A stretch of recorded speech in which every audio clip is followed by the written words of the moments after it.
Halo, saya mau jawab ini. Ibu pernah mengalami keluarganya ditumbalkan. Saya ngajarin di TikTok tentang bagaimana cara membebaskan keluarga kita sendiri yang uh, ada kemungkinan kita ingin bertanya kematiannya kok aneh. Itu bisa dicek. Saya ngajarin ya. Apa yang saya ajarkan ini apa yang saya alami. Jadi saya jawab, Ibu pernah mengalami keluarganya ditumbalkan. Saya belajar dari melepaskan diri saya sendiri dari ditumbalkan. Ceritanya itu waktu saya tahun 2015 bulan 3 balik dari Papua. Saya di Papua itu juga ke warung. Ya, awal mulanya itu saya bisa begini-begini ini karena saya membebaskan diri saya sendiri dari ditumbalkan. Pengalaman saya dari Papua, waktu di Papua itu saya makan di warung. Saya bilang sama teman saya yang indigo, itu di kasir itu kok dia bopong itu kayak di pundaknya itu ada pocong. Nah, itu kasirnya bopong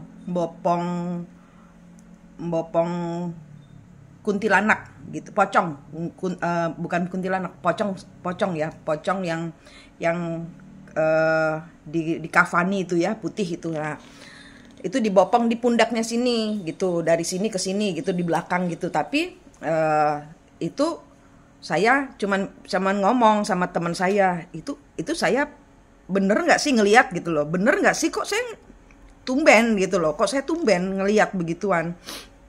Nah, itu di Timika waktu saya jadi bantu Ibu Lulu di preservatif ya, jadi kayak pengembangan suku. Saya membantu waktu itu, saya ke Papua, saya diundang setelah 5 tahun saya bekerja sebagai lembaga pembudayaan suku Kamoro dan Amungme ya. Itu saya ke Papua. Balik dari Papua terus kemudian saya dilepasin karena Ibu Lulunya ini sendiri indigo dan dia bisa kayak ya semacam kayak dukun. Dia bukan muslim, jadi kayak orang Pitar, orang Katolik gitu ya. Nah, kemudian saya dilepaskan.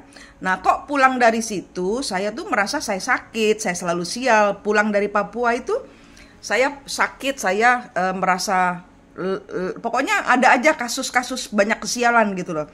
Nah, ditumbalkannya ternyata bukan saya dibuat, pokoknya ada aja. Tiba-tiba saya jatuh dari motor, kepleset di kamar mandi, cilaka-cilaka kayak gitu, dan saya merasa keanehan. Nah, kemudian ada teman saya orang indigo lagi tapi cowok, yang di Papua kan cewek. Nah, terus cowok ini saya suruh liatin dong, ada apa, siapa yang ngerjain, karena saya merasa aneh. Terus sering ada kayak burung gagak gitu ya di atas genteng di kosan saya. Waktu itu saya di apartemen di Legian gitu, saya tinggal di apartemen di Legian. Nah, saya di sana kok ada burung gagak gitu ya. Terus saya jadi kayak kok aneh gitu, beruntun sekali kesialan-kesialan. Nah, kemudian saya dikasih tahu kamu diincar matinya gitu. Jadi ada orang yang bantu saya untuk melihat, tapi dia nggak bisa membantu. Kemudian saya berdoa dengan cara saya diem gitu. Dia yang ngajarin coba kamu duduk, karena dia nggak berhasil melepaskan saya dari tumba karena dia sendiri ketutup gitu loh. Jadi saya nggak begitu bisa dilihat sama si teman saya yang Jawa, yang orang yang cowok ini.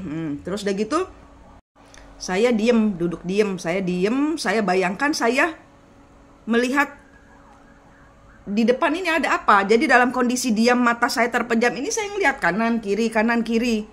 Nah, dari situ saya kelihatan diri saya itu di dalam kurungan. Jadi pada saat saya benar-benar saya tekadin, Tuhan, saya mau keluar dari apa ini gitu loh. Kok kayak hal-hal yang aneh gitu loh, yang creepy, benar-benar yang pokoknya aneh gitu loh. Terus kemudian saya toleh-toleh gitu ya, saya seperti ada di hamparan luas sekali tapi hitam. Nah, ada dari di satu spot itu kelihatan dari langit itu terbuka. Disitulah saya di dalam kurungannya digantung, yang jaga genderuwo. Ya, jadi sudah saya jawab ya. Ibu pernah mengalami keluarganya ditumbalkan? Saya pernah. Dan kalau yang bisa punya mata indigo, terawangan, lihat di sini saya di dada, persis di belahan buah dada itu ada bekas kuku genderuwo. Nah, cahaya Tuhan sedahsyat itu. Kita nggak boleh takut sama kuasa kegelapan. Mau badan kita terluka, mau kewarasannya pakai cahaya. Allah Maha Cahaya, Allah penolong saya, Allahmu, Allahku, sinarnya yang dipakai. Allah kita mungkin berbeda, Tuhan kita mungkin berbeda. Cahayanya sama. Karena cahaya itu keluar dari iman. Ya, saya ngajarin orang-orang untuk melepaskan diri mereka sendiri atau keluarga mereka bila mana ditumbalkan. Tapi saya dapat pertanyaan ini, ya saya lupa menjelaskan, ini saya jelaskan. Jadi saya, apa yang semua ajaran yang Anda lihat di playlist di yang saya post di media sosial, semua berdasarkan pengalaman saya pribadi, bukan kata buku, ya. Twin flame itu kembar jiwa Anda. Itu yang harus Anda cari. Itu yang harus Anda sayangi. Nah, pada saat Anda mencintai dirimu sendiri, semua syukur, semua beban, semua masalah teratasi. Itu. Jadi pakai cahaya Tuhan. Cahayanya putih bersih kayak gini cahayanya. Nah, ini bayangkan ini ada di langit. Nah, Anda ambil. Bayangkan semua tuh dari pikiran. Mau dibilang halusinasi kayak ilusi kayak bodoh amat. Ya kan? Yang penting kita yakin tangan saya bercahaya Tuhan, gitu loh. Itu iman, namanya iman. Iman mana bisa kita jelaskan pakai di foto, di screenshot, nggak bisa kan? Semuanya dari hati, dari ilusi pikiran, ya, dari mata batin Anda. Ya, mata batin Anda tuh di sini, hati Anda tuh di sini, tapi terasanya di sini. Apakah Anda tahu itu juga? Jadi pakai dengan halusinasi. Bayangkan, semuanya tentang bayangkan. Bayangkan Tuhan, seberapa percaya kalian itu dengan Tuhan. Nah, itu dari sini sumbernya. Bayangkan Tuhan, bayangkan Anda meminta kepada Tuhan cahaya suci beliau yang ajaib. Nah, bayangkan ada cahaya turun dari langit karena Tuhan kasih cahayanya putih bersih suci di tangan Anda. Nah, dari tangan ini Anda melihat apakah Anda terluka, apakah Anda disakiti dengan ilmu hitam. Anda scan pakai tangan Anda yang bercahaya dari kepala sampai kaki Anda.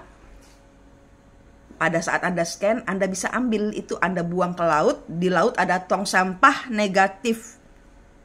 Ya, tong sampah negatif adanya di laut. Jangan kembalikan ke bumi, nanti mentalnya ke kalian lagi. Gitu. Jadi saya ajarkan hal-hal yang saya mengerti, yang saya alami sendiri, bukan katanya. Dan saya hanya pakai cahaya suci Tuhan. Coba yuk jadi dukun cahaya. Selamatkan keluarga kalian. Ya. Rahayu.